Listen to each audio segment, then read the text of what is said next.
Welcome everybody to the first AIVF webinar, Coffee and Learn.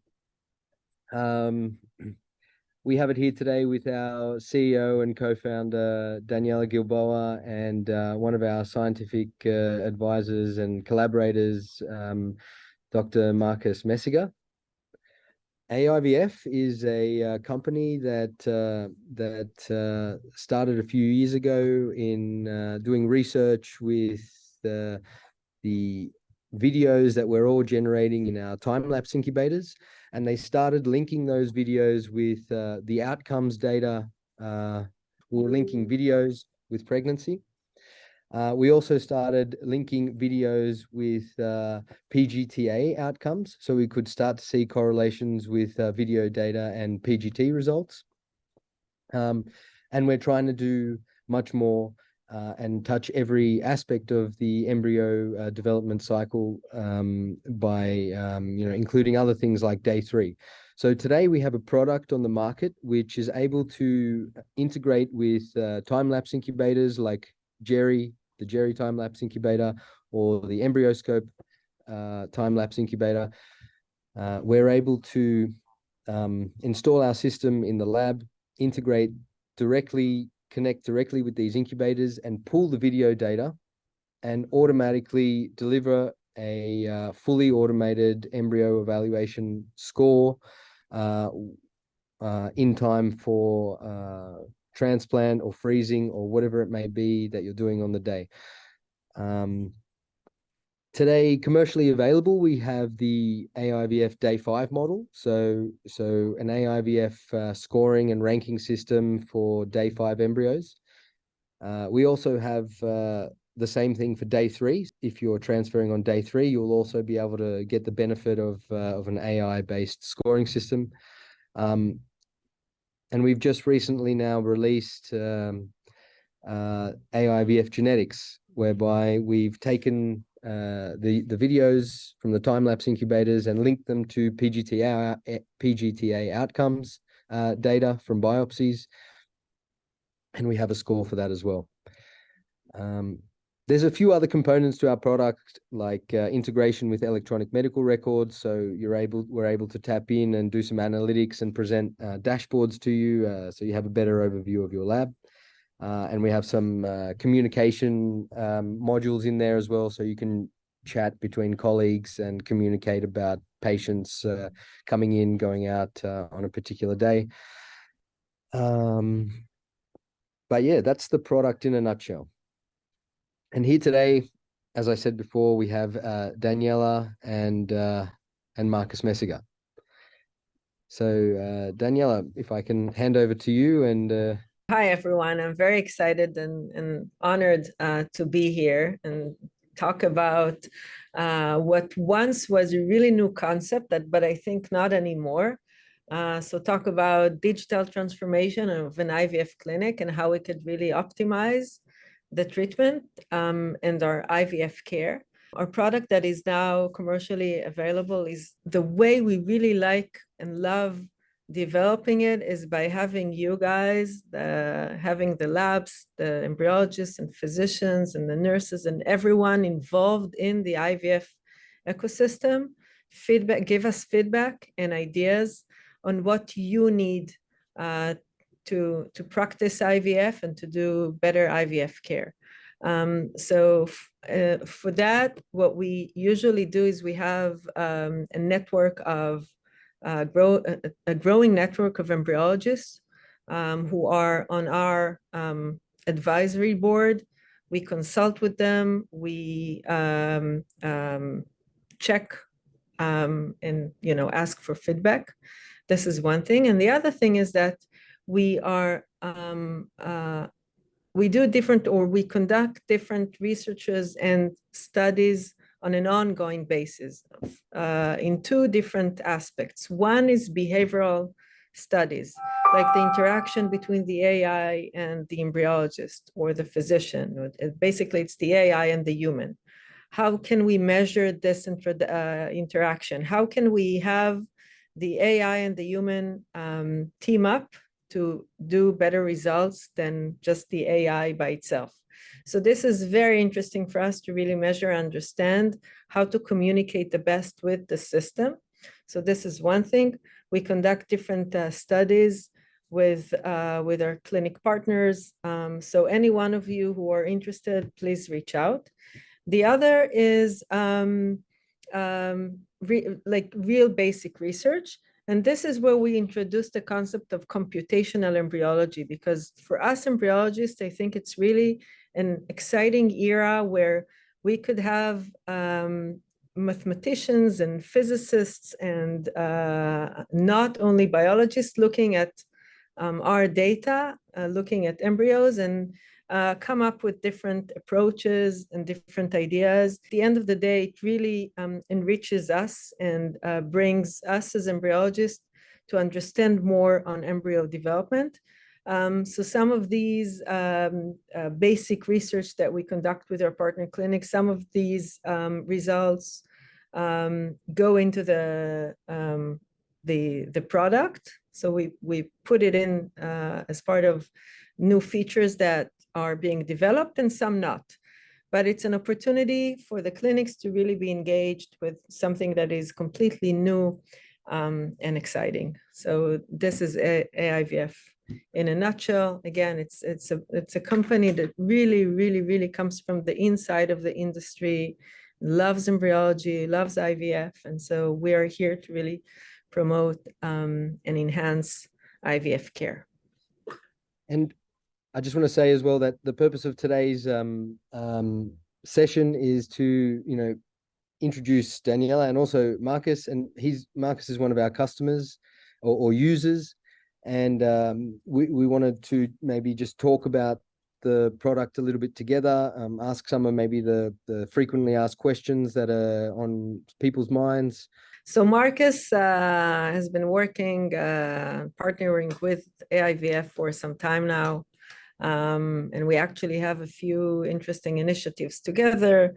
It will be interesting for everyone to learn how you've been working with AIVF and our product. Well, thank you, Daniela. And again, thank you for inviting me to this session. Well, we started a long time ago because we know each other, because Daniela is embryologist like me. We have seen many times in the congresses. And actually, I remember that I met her in Israel, in Tel Aviv, years ago when we just was attending to the meetings there.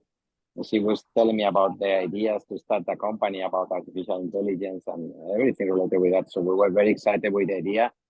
We were already started working also with many groups around the world, but especially I would say with Cornell in New York. That for me was the first time that I was starting the interaction with the concept of artificial intelligence. And we managed to build a project together, and we asked also for a grant from the European community, in which Israel is always included in between the context of Europe for this type of resources of money. We also joined one PhD student to run the project, which was in Pat Lorena body, which actually is also helping AIVF in the development. And that was the way that we started. Actually, our idea was to test the integration of a tool to evaluate the embryo quality in a time-lapse system. At that time was with the EmbryoScope. And additionally to that, not only make a selection tool that was following morphology evaluation like the embryologists do for embryo selection, it was also the intention to elaborate a model for the diagnosis of chromosomal abnormalities. And that was also part of our project.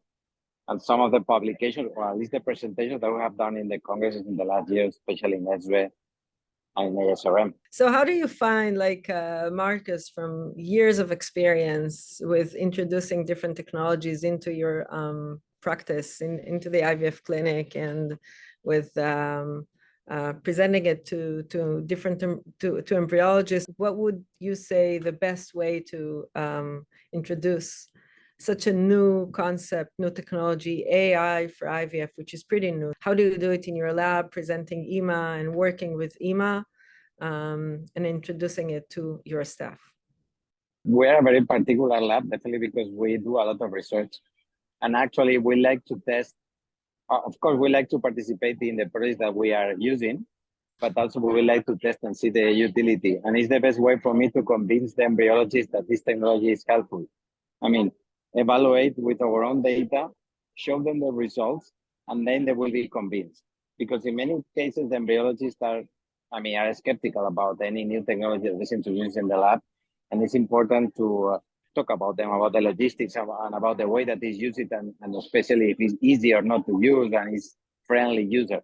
But before that, I need to convince my colleagues that this technology is useful and is helpful for the patients. So that's what we have done. And I understand that this is not possible in many labs like ours, because again, it's very scientific. We have a lot of PhD students, master degree, and people that is eager to try new technologies, analyze data, test with the information of the patient, things like that. But in our case, it's true that we did that. We just had the chance to access to this technology. We participate in the development, and once we integrate the technology in our day-by-day work that we did with the Jerry time-lapse incubator, was the time to show to the embryologists that the way that the system was available for embryo selection was friendly, it was easy to use, and also that the information provided by this technology, in this case, help us with a ranking of the embryos, was working well, was useful, and was linked with what we should expect, that is the quality of the embryo, the implantation potential, etc. So in my case, what I did was, first of all, to convince them that technology is useful, and secondly, also try to make the implementation easy, friendly, attractive for them. Because if any technology that you introduce and is difficult, this time consuming, it will not be used. At the end, they go through the easy way, because we have a very busy lab, a lot of patients to manage, and even if you start to make their life more complicated, they lose totally the interest in the technology. So for me, it's always important, if I'm going to introduce anything, it should be something that should be easy to use. If not, it will fail. Would you say that the system is also stable and secure enough for you to rely on to select embryos and actually integrate into your existing lab workflows? Well, first of all, it's secure. If we think about security, because it's true that it's connections and everything can be remote, things like that. Of course, it's super secure, and we have been using always through authenticators, and even has made us easy to access online. I mean, this morning I was checking the embryos through my cell phone, for example. That's something that it has been possible with the Jerry, but you need to go through the internal network of the clinic, and with the endoscope, it's not possible, at least like it's done customized. So that's an important issue. But we always believe that this technology is safe, because it's always supervised, still up to now, by an embryologist. Even knowing that with the data that we have, that probably it will be unnecessary. And I say that even that I am embryologist, because I see that this type of evaluation of the embryos is perfectly reliable. And you don't need even any kind of supervision, because it's very related with what we would expect for a tool for the identification of the quality of the embryos. So it's completely secure because it's under the supervision of the embryologist. But I will add that probably in the near future, even that I'm totally sure now that this supervision is not needed, but we will probably need to demonstrate scientifically. That's one of the things actually I love about the technology as well, is that, we know that embryologists have a lot of other things to do in the lab as well. So one of the important things to do is to select the right embryo. So if you can feel confident and select the right embryo faster, that's a good thing. So I have a few questions for you as well. The first thing is, we heard from different clinics that through the use of our system, they see the impact on less freezing cycles, as in they freeze more accurately. So this is interesting. Wanted to know if you have this, if you've seen it as well, if you have enough data. They find themselves freezing less embryos, and the embryos that are being frozen are the accurate ones. So they don't just freeze excess embryos. So this is, I think, an important and significant impact. So wanted to know if you've seen something like that as well. Well, in the freezing program, my experience is slightly different, because I would say that the embryos that we freeze are many times depending on the type of patient. For example, we do, in Spain, a lot of oocyte donation.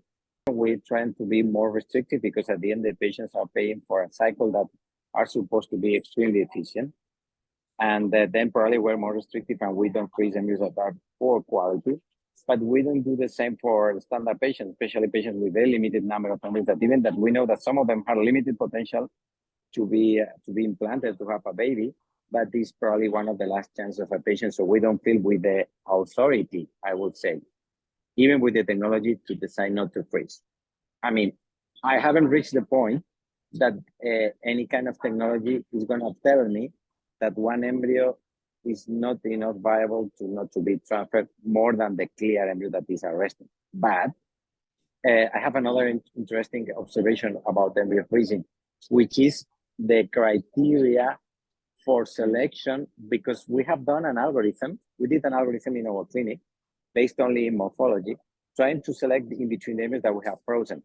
And we have a lot of discrepancy between us. And what we have seen is that the score provided by AI is able to overcome the criteria that we previously designed by this decision algorithm, which means that if we do not follow the criteria of AI and we just follow our criteria, we are decreasing the chance of the patient to have a baby, or let's say we are choosing probably not the best embryo for transfer. So we demonstrate mathematically that the first criteria that should be used to select the embryo for thawing in between all of them that we have frozen is the AI score, more than the previous criteria that we designed by an algorithm that was at least gave us a chance to wait what we have in front of us. Because when we have in front of us a blastocyst, we have inner cell mass, we have topocodem, we have rate of expansion, and we may have some discrepancy between us in the way to select. And AI has helped us to overcome all this discrepancy, and we have demonstrated mathematically that it's more relevant to choose in relation with that number than in relation with the quality of the trophophore, for example. You have a lab full of PhD students, so I guess they're well learned, well studied, but we also have ongoing clinics and embryologists who've worked for many years, and they also have a lot of experience at the same time. So I wonder how to interpret this, but it seems clear that it seems to be bringing people to a level, and that level brings up the whole standard, right? We are in Spain in a very particular environment in which the level of the embryologists is very high, and actually we have a lot of embryologists that are losing their jobs, unemployed, which is very strange. I don't know any other country in the world like this. So it's a good way also to say to the other countries, don't train too much embryologists, because then we will end like Spain. So, but it's true that it's not easy in many countries to find embryologists well trained to identify blastocysts or even to select them.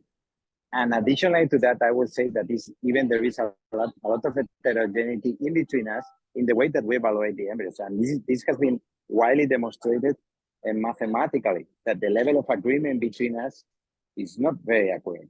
So if you merge two things, embryologists well trained to identify the right embryo, that is not easy to find in some countries with enough experience, plus the high heterogeneity in between us, any technology that is able to automate that process will come with, or to replace that process more accurately, is going to come with an improvement in the efficacy of a treatment of IVF. We embryologists have our own way of evaluating embryos, and we're not going to stop evaluating embryos once we have AI. It will always be an interaction. And the way we see the different AI scores and the day 3 and the day 5 is that it's another, and the genetics as well, is that it's another layer of information for us. So if we could apply different models, algorithms on the embryos that we're comparing, or we're thinking that these are the best embryos to transfer or freeze, if we could apply the different algorithms and come out the single 1 or 2 that are the best, so we have our own feeling, our own expertise, and the different models, I think this is really optimizing embryo evaluation. So it's the day 3, the day 5 that, again, these models were trained against pregnancy and live birth, and the genetic model, which was trained on biopsied embryos, genetically normal and abnormal, and live birth. So it's layers of information that we as humans and the way we subjectively evaluate embryos, we can never reach to. So this is why I think it's a must for us to use it. This is how we do better IVF care. What do the patients think about this? Do we have any feedback from of how patients are reacting to this sort of technology being introduced into the clinic? Well, my experience, because at the end interacting with the doctors, at least in my experience in the clinic, they want to not to complicate too much the amount of information that provide to the patients to avoid them to be like, confused. So sometimes it's difficult for me to, let's say, find the balance, because we use simple codes of morphology A, B, C, D, which is very simple. It's only 3 categories to identify embryos with more or less quality. And that may work.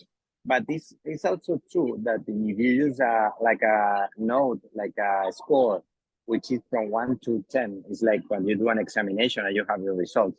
It's relatively easy to understand that you have a good result, a good score, which is over 8 or 9. And knowing that, what we have done is we have done our own internal work, which means that we have generate a ranking or a range of scores of the value of the score that are linked with a relatively implantation potential or live birth chance.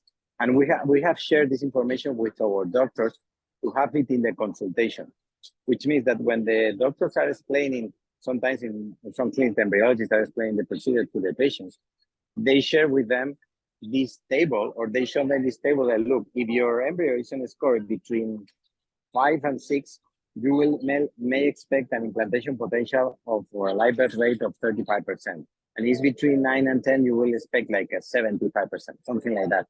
And that is very useful, because at the end, patients are asking, okay, my embryo has a score of 7. What does mean?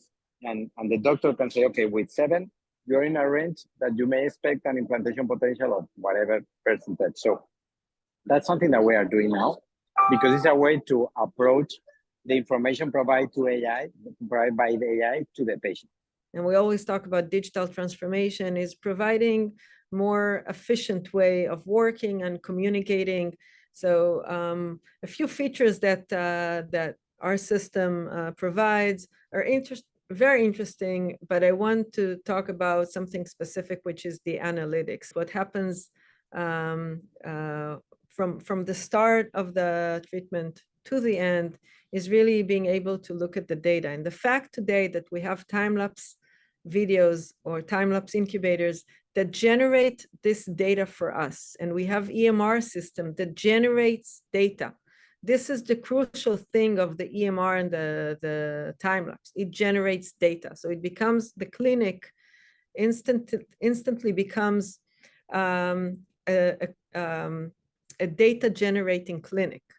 So once we have this data and we could analyze it, track it 24/7 from wherever we are, and really monitor and track the way we work, this is crucial. But this is our analytics system. This was my dream when working as an embryologist, and I think this is crucial for us and for IVF clinics to really start using and understanding the impact of data generation, being able to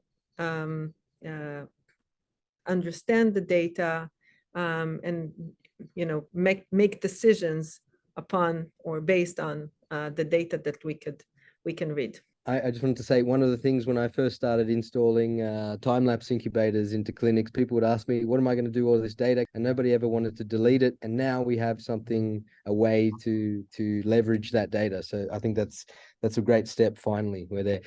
We have a really quick poll just to check just to get a little bit of feedback from everybody and see if you're still awake. So we're just going to put that up now. What does everybody think is perhaps the most significant contribution to embryology that AI can contribute? Is it increased pregnancy rates? Is it an increase in operational efficiency and capacity?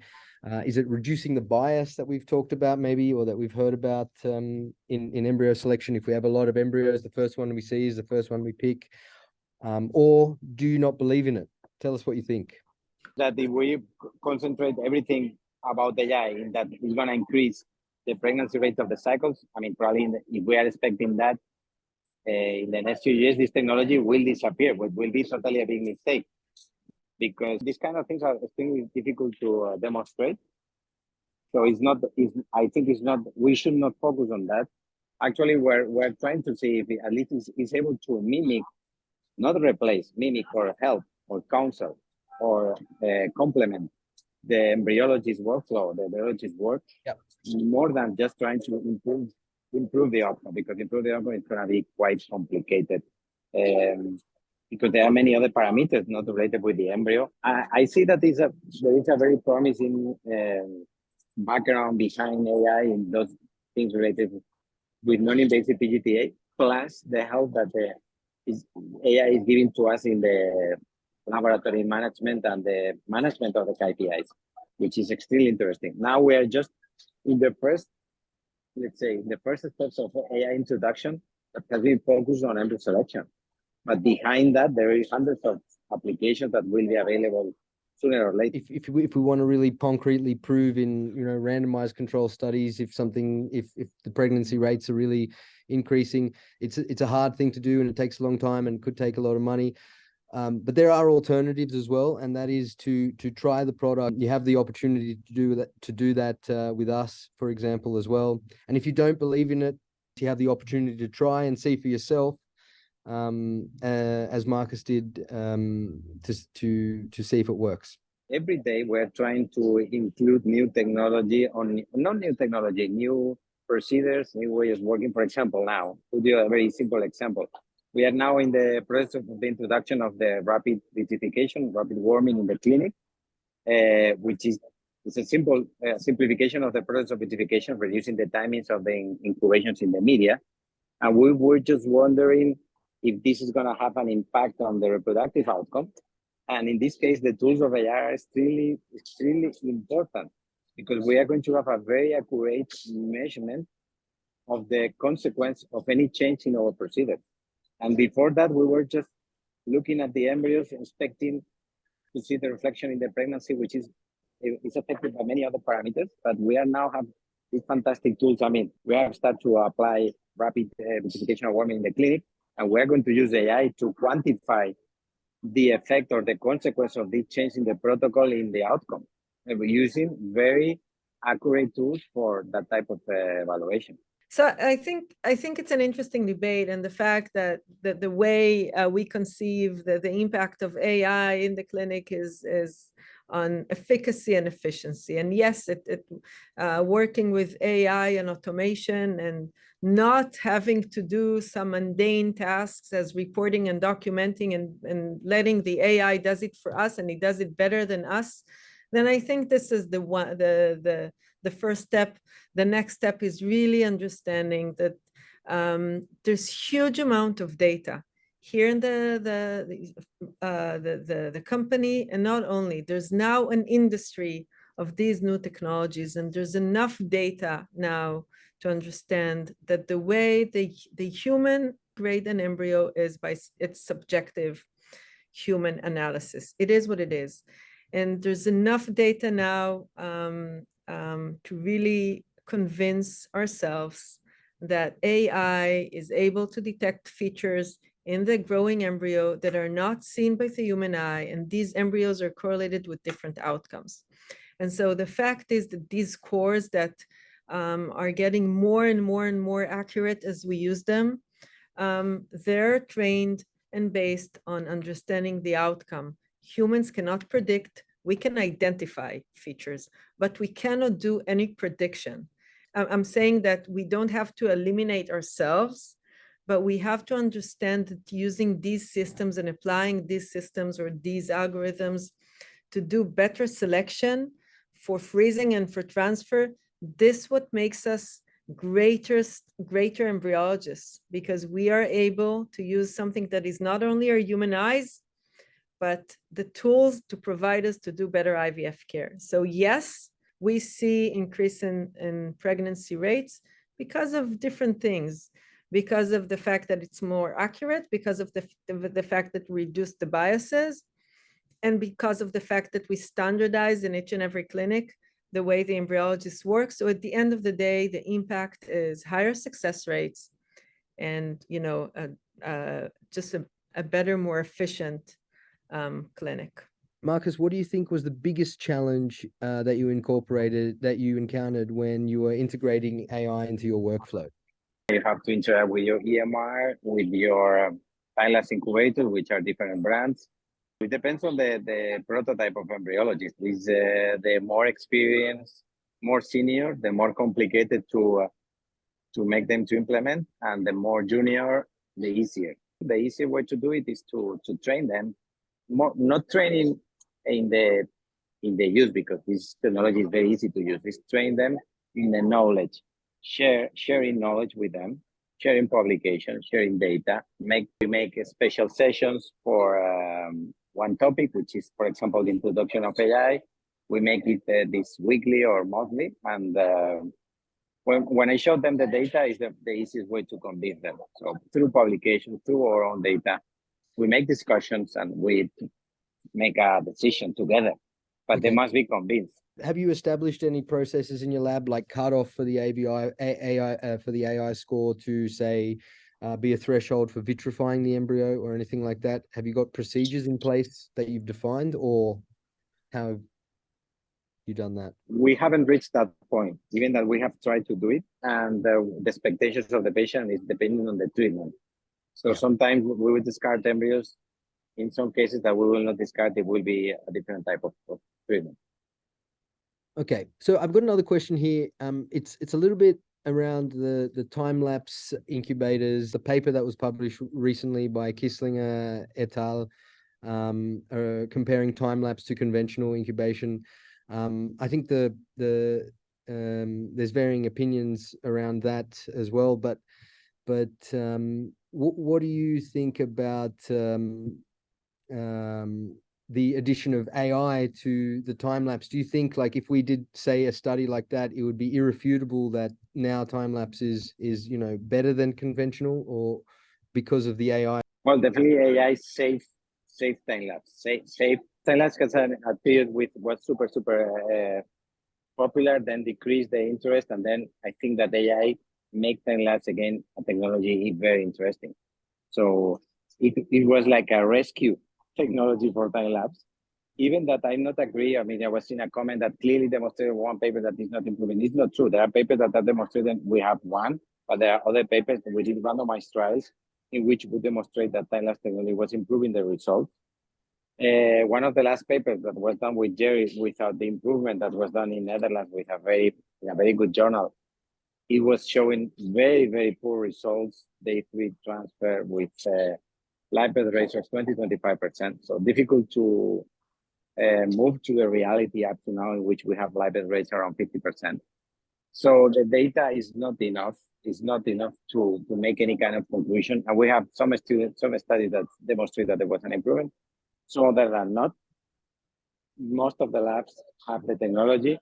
I think the introduction of the technology has been more related with the access to resources. Definitely AI has rescued this thing. What I'd like to see in the field is for more people to have time-lapse, for time-lapse and AI to become more accessible, and I think that that's something good for the industry. Just to say thank you very much, Lucas and Marcus, for sharing your thoughts and questions, and thank you all of you for being so engaged. And I think in terms of the IVF industry, we're now in an exciting era where so many things are happening and so many new technologies, and there's like an amazing opportunity now to really change the way we do IVF and really enhance it and promote it. And so 45 years after the first baby, I think this is the next era of the era of the next generation. So it's really on us, the industry, to make it happen. So thank you so much for everything you do and the questions and the engagement.